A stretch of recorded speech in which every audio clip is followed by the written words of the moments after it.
A prisão na cidade de Gunzburg de Hans Sedmeyer, um velho amigo de Joseph Mengele, na tarde de 31 de maio deste ano, e a apreensão de cartas, agendas e documentos possibilitaram à polícia alemã obter informações de que o médico nazista morava em São Paulo e recebia a proteção de um grupo de famílias alemãs. O consulado alemão em São Paulo, na noite de sexta-feira, pediu ao delegado Romeu Tuma que realizasse investigações, pois havia suspeita de que Mengele estivesse vivo e morando no bairro do Brooklyn Novo, na zona sul da cidade. Um grande esquema foi montado e, com a localização de Wolfram Bossert, ex-cabo do exército alemão, novas informações surgiram e a revelação. Joseph Mengele estava morto e fora sepultado no pequeno cemitério do Embu, na Grande São Paulo. Na casa de Wolfram, na rua Missouri 7, os policiais federais apreenderam muitos documentos com as fotos de Joseph Mengele e em nome de Wolfgang Gerhard, identidade que o nazista usou desde 1975. Havia também manuscritos sobre biologia e Wolfram Bossert informou à polícia que diários, cartas e documentos de Joseph Mengele foram entregues ao filho dele, Rolf, que esteve no Brasil em 1979, alguns meses depois da morte do médico. O trabalho da polícia alemã, segundo informações dos policiais que chegaram de Bonn no começo desta semana, passou a ser desenvolvido depois das 2 visitas que Rolf fez ao Brasil, mais precisamente a São Paulo. Toda a correspondência chegada do Brasil para os parentes do médico nazista era anotada, até que as suspeitas foram confirmadas com a prisão de Sedmeyer, velho amigo de Mengele, e o encontro de cartas e o remetente, sempre o mesmo, Rua Missouri 7, Brooklyn Novo, ou Caixa Postal 7447, São Paulo, em nome de Gesa Stammer.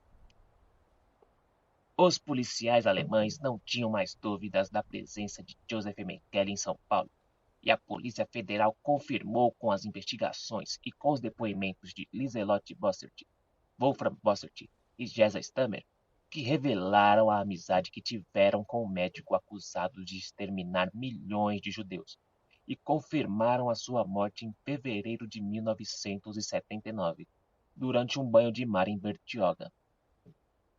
Para os funcionários do consulado alemão em São Paulo, não há mais dúvidas.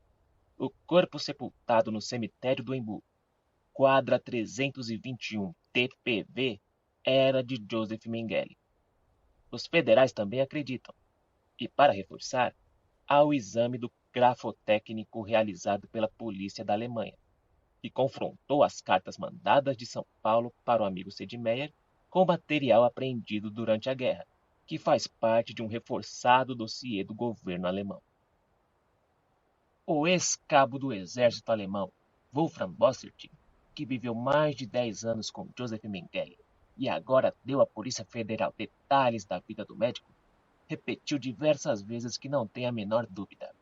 Aquele homem que sua mulher sepultara em fevereiro de 1979 era o acusado de ter executado milhões de judeus nos campos de concentração nazista. Ele era meu amigo, morreu nos meus braços, frequentava minha casa, era estimado pelos meus filhos. Era um homem bom e diversas vezes disse que por ser um soldado cumpria ordens, negando tudo que lhe atribuíram.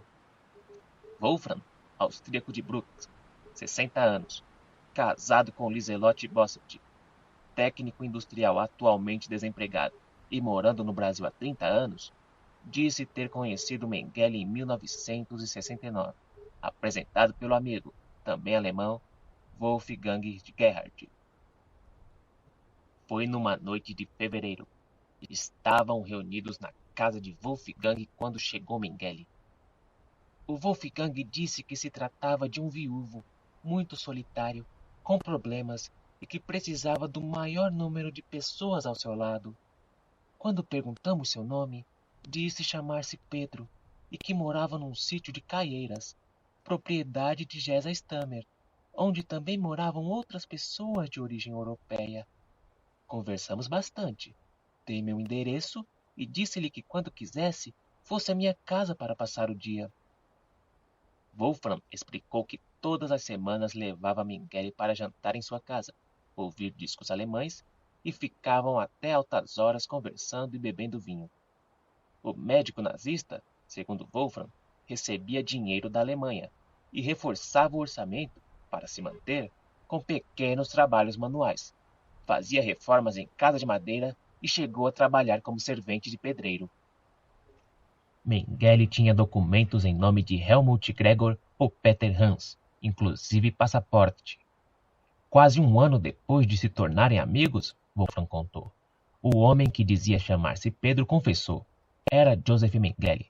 Estava sendo procurado em todo o mundo, mas não era o que todos diziam. Em 1977, Mengele discutiu com Gesa Stammer e precisou deixar o sítio de Caieiras. Ele era muito autoritário, declarou Wolfram. Queria mandar nas pessoas que viviam com ele, brigava com os empregados, dava ordens e se considerava o dono da casa.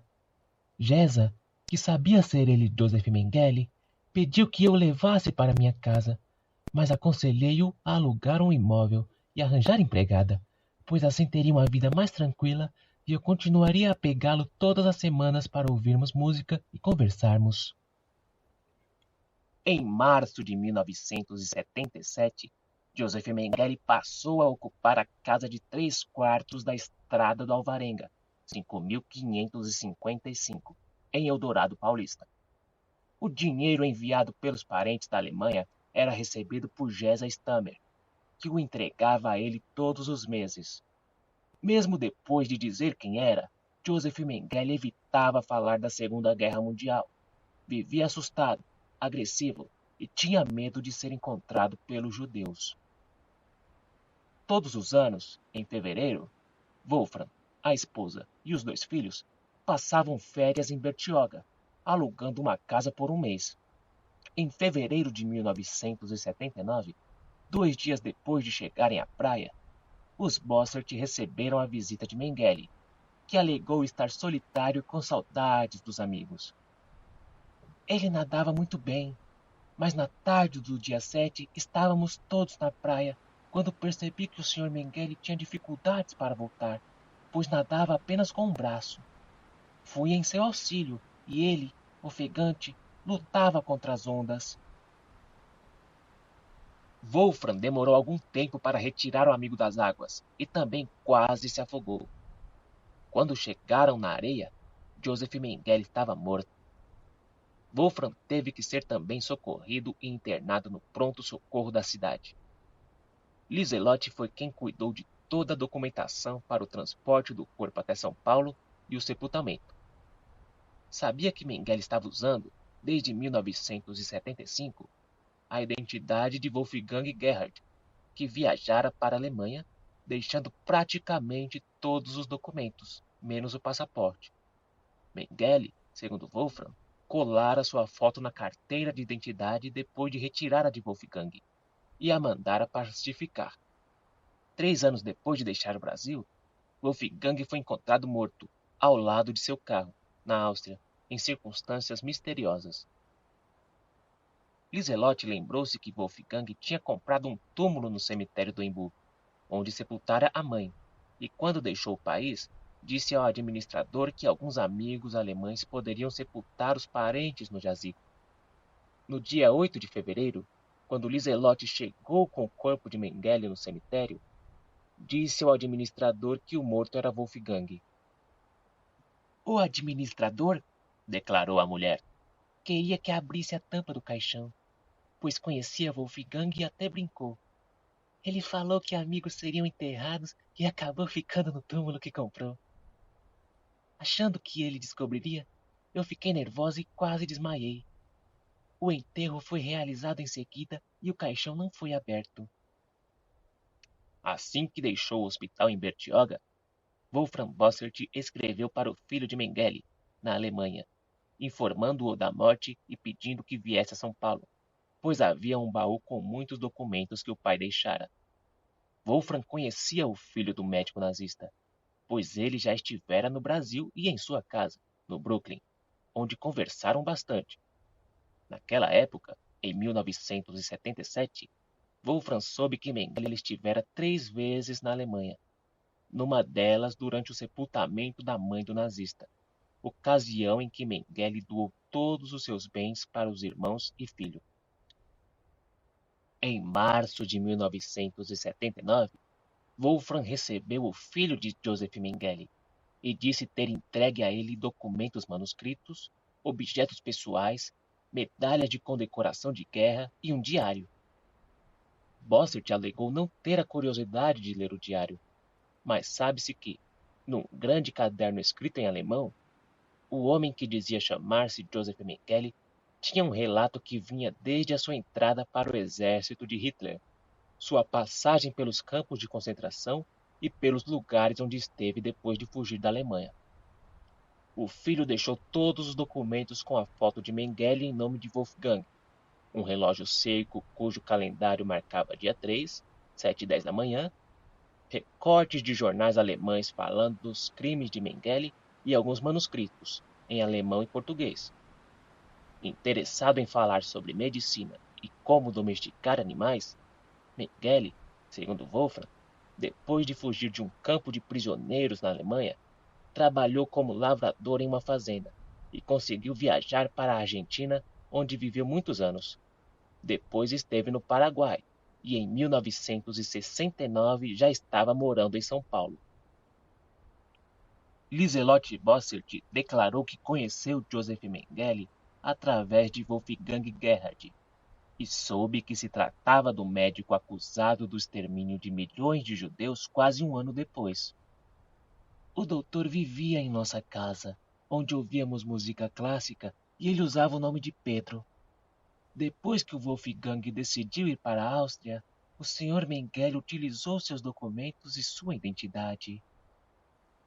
Os filhos de Wolfram e Liselotte chamavam o nazista de titio, e um detalhe que a mulher revelou sobre Mengele. Ele dizia que o apelido do irmão, em família, era Bopo. Durante as conversas que mantinham, Mengele pouco falava da guerra e, quando resolvia lembrar o passado, queixava-se da perseguição dos judeus. Segundo Liselotte, o médico dizia que arriscou a vida muitas vezes para salvar os presos dos campos de concentração, tratando da saúde dos prisioneiros com doenças contagiosas. Ele reclamava, pois era pintado como o diabo. Sobre as experiências de horror no campo de Auschwitz, Liselotte contou que Mengele dizia ser mentira, e seu trabalho era simplesmente de atender os doentes, e que fora mandado contra sua vontade para a frente de batalha e depois para os campos. Liselotte e seu marido deram um exemplo sobre Mengele. Na estrada do Alvarenga, onde morou, perto da casa havia uma curva e constantemente ocorriam acidentes de trânsito. Joseph disse ao casal que se um dia alguém ficasse ferido numa colisão, ele sairia de sua casa para socorrer a vítima. Liselotte e o marido disseram que se ele agisse daquela maneira seria burro, pois iriam descobri-lo e prendê-lo. O Dr. Mengele afirmou que era médico e não poderia deixar de atender um ferido. Confirmou o que o marido declarou sobre o afogamento em Bertioga e disse que esteve com Rolf Mengele, filho de Joseph, em São Paulo.